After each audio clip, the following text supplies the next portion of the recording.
자, 법과 집행기관을 좀 살펴보도록 할 텐데요.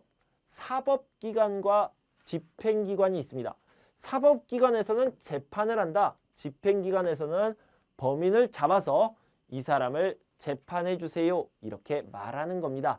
그래서 집행기관은 경찰과 검찰, 사법기관은 법원이나 헌법재판소 이렇게 기억해 두시고요.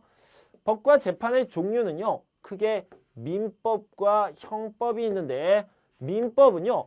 사람과 사람이 싸웠습니다. 이게 맞아, 아니야, 이게 맞아 이렇게 싸우게 됩니다. 그러면 법원으로 갑시다 라고 얘기를 하죠. 그래서 민법에 해당이 되는 거고요.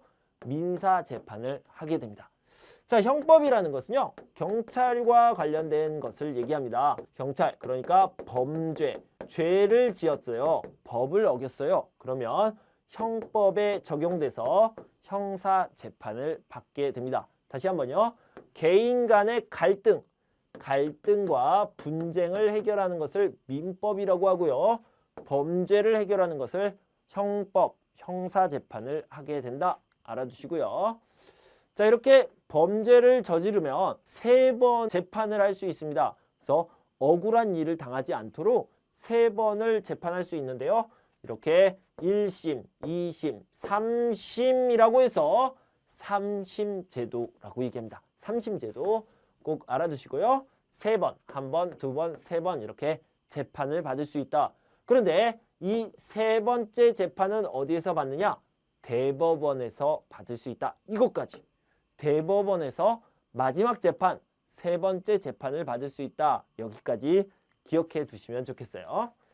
사람들 사이에서 권리 다툼이 발생할 경우 이것을 해결하는 기준이 제시된 법은요.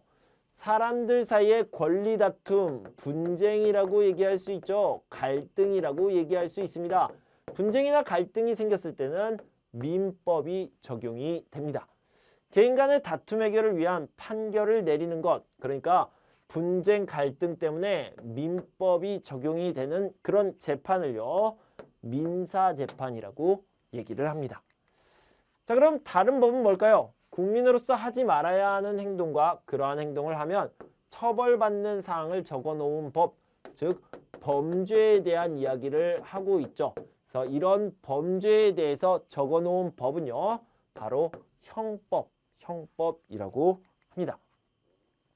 한 사건에 대하여 1번, 2번, 3번, 3번 심판을 받을 수 있는 제도라고 얘기했습니다. 그러면 3심제도가 되겠네요. 그래서 한 사건에 대해서 3번 재판받을 수 있는 것을 3심제도라고 한다. 이렇게 알아두시고요.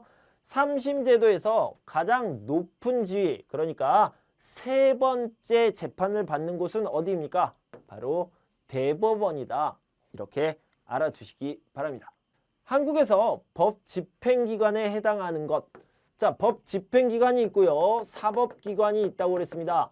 사법기관 같은 경우에는요. 법원이나 또는 헌법재판소가 있는데요. 자, 이거는 재판을 하는 곳이에요. 재판을 하는 곳이고요. 집행기관은 뭐가 있냐면 경찰과 검찰이 있습니다. 그러니까 경찰이 답이 되겠네요. 집행기관과 사법기관은 다르다. 이렇게 알아두시면 좋겠네요.